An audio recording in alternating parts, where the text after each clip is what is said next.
बिना आलू के बनता समोसा नहीं, बिना आलू के बनता समोसा नहीं। सत भतरिन क कवनो भरोसा नहीं, सत भतरिन क कवनो भरोसा नहीं।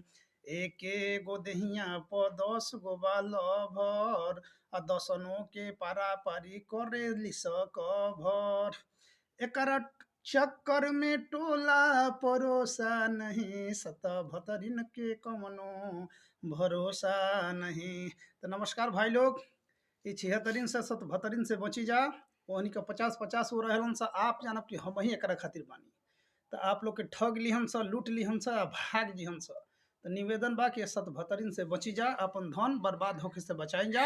ये सत भतनी से ना वो सत आए भतनी आए से। वीडियो के अधिका से अधिका शेयर करी जा, ताकि और ही लोग ठगी से बचे। बड़ा परिश्रम से पैसा कमाइल जाता भाई लोग।